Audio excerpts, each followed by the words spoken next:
Le kyste hydatique du foie est une infection parasitaire causée par les larves de Taenia echinococcus granulosus. L'homme est considéré comme un hôte intermédiaire accidentel, tandis que le chien ou d'autres carnivores est l'hôte définitif. Les œufs de Taenia sont excrétés par les chiens et ingérés par les hôtes intermédiaires dans l'homme. Une fois ingérés, les œufs libéreront des larves qui migreront dans le foie, où ils se développent en kyste. L'infection peut rester latente pendant de nombreuses années. Au début, le kyste hydatique est généralement asymptomatique, ce qui explique le diagnostic tardive suivant l'ordre de complications. Les méthodes de diagnostic incluant l'aspect ou l'abdomen sans préparation, qui est une radiographie qui montre une image de kyste avec une densité spécifique. L'échographie abdominale est l'examen de choix pour identifier les kystes et évaluer leur taille.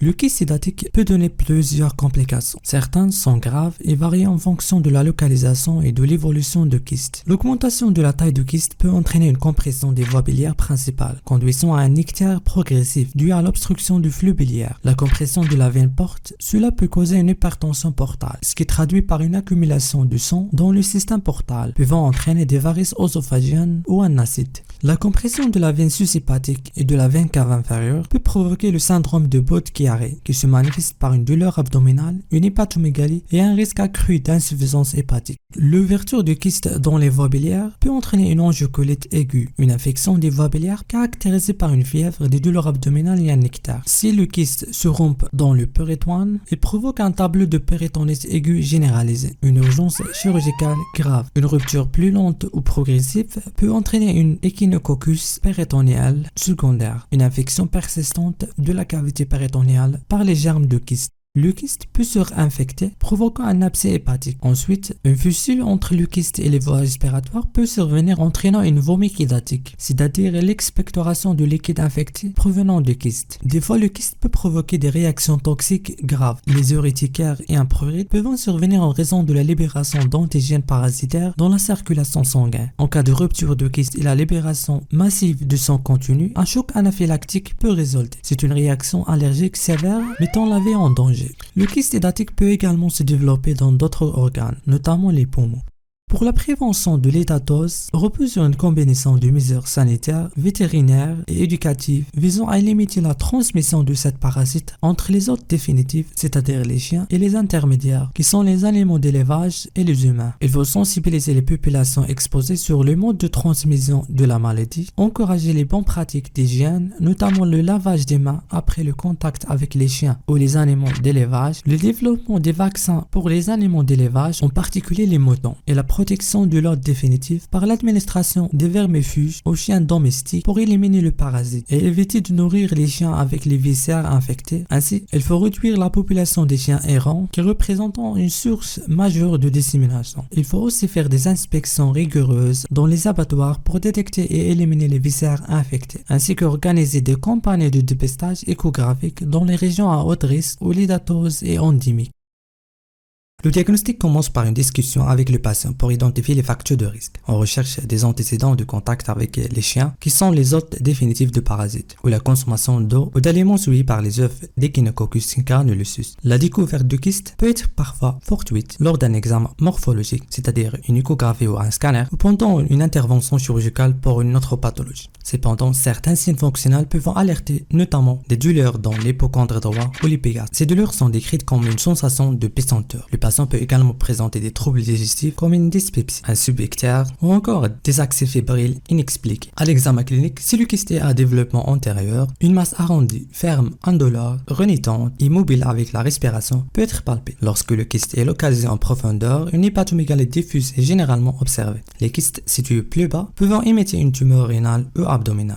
Pour établir un diagnostic précis et évaluer l'étendue de la pathologie, plusieurs examens paracliniques sont réalisés. Ces examens permettent non seulement de confirmer la présence du kyste hydatique du foie, mais aussi d'évaluer les complications associées. La radiographie pulmonaire et l'abdomen sans préparation sont parfois très utiles. La radiographie est souvent réalisée pour rechercher des signes indirects liés à la présence de kyste hydatique dans le foie ou ses complications. Bien que non spécifiques, il peut fournir des indices importants, tels qu'un refoulement du diaphragme causé par la compression exercée par un kyste volumineux sur les organes environnants, des calcifications dans l'air hépatique apparaissent lorsque le kyste est ancien ou en voie de fibrose. Une image hydroaérique sur le diaphragme, souvent visible en cas de surinfection. Il n'est pas rare de trouver des kystes édatiques dans les poumons. C'est pour cela la radiographie pulmonaire est très utile, surtout si l'infestation est disséminée. La radiographie, bien que d'intérêt limité, reste une première étape utile dans l'évaluation globale de patients. L'échographie abdominale est l'examen de référence pour le diagnostic en raison de sa sensibilité et de son acuité et de son accessibilité. Elle permet d'obtenir une image claire de kyste typiquement arrondie et anéchogène, c'est-à-dire ne revoit pas d'écho, ce qui le rend visible comme une zone sombre. Cette image a des contours nets, c'est-à-dire bien définis, avec un renforcement postérieur des échos en raison du contenu liquidien de kyste, qui amplifie les échos derrière lui. L'échographie permet également de classer les kystes édatiques selon leur aspect grâce à la classification de Rabi. Dans le type 1, le kyste est simple, univésiculaire avec une collection liquidienne homogène et un renforcement postérieur. Dans le type 2, il y a un décollement partiel total des membranes internes de kyste donnant une image de feuille flottant, ainsi que dans le type 3, il y a la présence des vésicules filles dans le kyste, créant une collection cloisonnée. Cet aspect multivésiculaire est très évocateur du diagnostic. Le type 4, il y a une apparence pseudotumorale avec une structure hétérogène mélangeant des zones liquides et solides. Ce type peut être confondu avec une tumeur maligne. Et finalement, le type 5 avec un kyste totalement calcifié visible comme une paroi réfléchissante dense.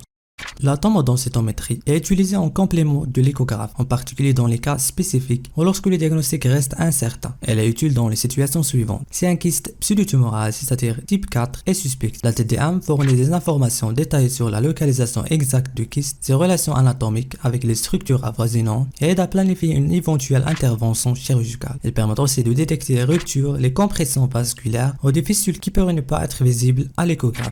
Ensuite, les examens biologiques. Les analyses biologiques complètent le bilan diagnostique en fournissant des informations sur l'état général du patient. Le bilan hépatique est souvent normal car la plupart des kystes édatiques du foie n'affectent pas la fonction hépatique. Parfois, une cholestase ou une cytolyse peut être observée en cas de compression des voies biliaires ou d'infection secondaire. L'anaphase ou la numération formelle sanguine montre une hyperiosinophilie, c'est-à-dire une augmentation du nombre d'éosinophiles qui est fréquemment associée à une hydatose, mais elle est absente dans certaines situations, avec un VS ou vitesse de sédimentation habituellement normale qui peut être élevée en cas de kyste infecté. La sérologie permet de rechercher les anticorps spécifiques qui confirment le diagnostic dans la majorité des cas. Cependant, il est important de noter qu'une sérologie négative n'élimine pas forcément la présence d'un kyste édatique. L'évolution du kyste peut être simple ou compliquée. Dans les formes simples non compliquées, il n'y a pas généralement d'altération de l'état général, ni de fièvre, ni d'ictère, ni d'acide. Une masse hépatique peut être découverte, mais elle reste généralement indolore et asymptomatique. Parfois, le kyste est simplement détecté fortuitement, comme on a dit précédemment. Mais la majorité des cas au Maroc, c'est-à-dire environ 70% des cas, sont diagnostiqués à un stade compliqué. Les complications possibles incluant une rupture intra-abdominale qui peut entraîner un tableau de péritonite aigu. Une infection qui se manifeste par un tableau d'abcès hépatique avec une fièvre élevée et des douleurs sévères. Une compression peut provoquer un externe obstructif si les voies biliaires principales sont comprimées, ou une hypertension portale si la veine porte est affectée, ou un syndrome de Budd-Chiari si les veines sus-hépatiques sont obstruées. Une autre complication, la fistulisation, qui est une communication entre les kystes et d'autres structures qui peut provoquer des angiocolites aiguës, des pancréatites ou encore de la vomique édatique ou biliaire, c'est-à-dire l'expectoration de contenu de kyste. Le kyste peut également entraîner des réactions allergiques graves comme un choc anaphylactique, l'urticaire ou d'un prurite. Il faut noter que toute suspicion de kyste édatique contre-indique formellement la biopsie percutanée, car ce geste peut entraîner une dissémination parasitaire massive dans l'organisme, aggravant ainsi le pronostic du patient. Il est important de noter que dans les cas où un kyste édatique pulmonaire est présent même dans qu'un kyste hépatique, le traitement du kyste pulmonaire doit toujours être prioritaire. Concernant le traitement médical, l'albendazole est le médicament de choix pour le traitement médical de kyste édatique. Ce traitement antiparasitaire est administré à raison de 800 mg par jour, réparti en 2 doses de 400 mg. La durée de traitement est généralement de 6 à 8 mois, avec des cycles de 28 jours, suivis d'une pause de 14 jours entre chaque cycle. Le traitement médical est indiqué en pré-opératoire ou post-opératoire pour réduire le risque de dissémination péritonéale de parasites pendant l'intervention. Le traitement médical est aussi utilisé en cas de récidive multiples ou d'hydatose généralisée lorsque plusieurs kystes sont présents dans différents organes. Le traitement médical est utilisé si le patient refuse la chirurgie ou si c'est contre-indiqué pour des raisons médicales. Une autre indication de traitement médical, si le kyste est situé dans une localisation inaccessible ou difficile à opérer. Bien sûr, après le traitement, la surveillance est nécessaire pour assurer la sécurité du patient. L'anaphase permet de surveiller d'éventuels effets secondaires comme une baisse du nombre de plaquettes ou ce qu'on appelle la thrombopénie ou du globule blanc ou ce qu'on appelle la neutropénie, qui sont des effets secondaires secondaires fréquents de ce traitement. Un bilan hépatique pour vérifier la toxicité éventuelle du traitement sur le foie. Ce bilan qui est effectué avant le début du traitement, puis toutes les 2 à 3 semaines pendant la durée du traitement. Les traitements interventionnels peuvent être envisagés pour traiter certains kystes hédatiques. Ces traitements sont généralement plus minimement invasifs et peuvent offrir des avantages particuliers pour certains types de kystes. La méthode PER est une approche mini-invasive qui consiste à effectuer une ponction percutanée du kyste sous contrôle échographique. Cette méthode de PER se déroule en plusieurs étapes. P pour la ponction. Le kyste est d'abord ponctionné pour en retirer son contenu. Là, pour l'aspiration, le contenu liquide du kyste est ensuite aspiré pour en éliminer le parasite. Ensuite, I, l'injection. Un sérum salé est injecté dans la cavité pour tuer le parasite et nettoyer la cavité. Et finalement, R pour la réaspiration. Après l'injection, le liquide est réaspiré, permettant d'éliminer tout résidu. Les indications de cette méthode PER sont multiples. La méthode PER peut être utilisée pour les kystes périphériques, c'est-à-dire situés à l'extérieur du foie et de petite taille, généralement inférieure à 10 cm. Cette méthode est aussi utile pour les kystes situés loin des structures vasculaires et biliaires, ce qui permet de les traiter sans risque de blessure à ces organes. Mais cette méthode est contre-indiquée si une fistule biliaire est présente. Parfois, le traitement endoscopique peut être nécessaire surtout si le kyste est rompu ou s'il y a des complications associées. La sphinctérectomie par cholangiographie rétrograde endoscopique, ou ce qu'on appelle la CPRE, est utilisée lorsque le kyste hédatique est rompu dans les voies biliaires ou s'il existe une fistule biliaire externe après une opération. Elle permet d'ouvrir les voies biliaires et de traiter les complications associées en permettant la libération de la bile et en évitant les infections. Le drainage nasobiliaire peut être associé à la sphinctérectomie pour aider à évacuer les liquides biliaires et éviter d'autres complications. Le traitement chirurgical de kyste hédatique du foie reste le traitement de référence dans de nombreux cas, notamment pour les kystes compliqués ou de grande taille. La résection du dôme saillant est une méthode conservatrice qui consiste à retirer la partie saillante du kyste en laissant parfois la cavité résiduelle. Bien qu'il conserve une grande partie du tissu hépatique, cette méthode peut laisser une cavité résiduelle qui reste une source de surinfection et de résidus. La périkystoctomie. Dans cette approche, une partie du kyste et des tissus environs est retirée. Cela permet d'éliminer le parasite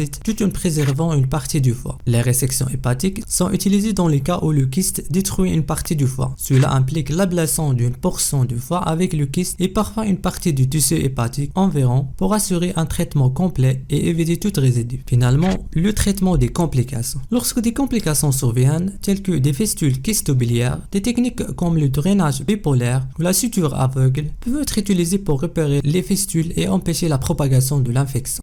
Comme on a dit, la chirurgie reste le traitement de choix pour les kystes compliqués, volumineux ou évolués, notamment ceux du type 4 ou 5, qui présentent des calcifications ou des structures hétérogènes difficiles à traiter par d'autres méthodes. Après l'intervention chirurgicale, une surveillance régulière est essentielle pour suivre l'évolution de la maladie. La sérologie hédatique, par un contrôle des anticorps effectué pour vérifier la présence du parasite après l'intervention. La radiographie permet de surveiller toute complication pulmonaire liée au kyste et finalement l'échographie abdominale pour suivre l'évolution du foie après la chirurgie. Merci d'avoir regardé jusqu'à la fin et à la prochaine.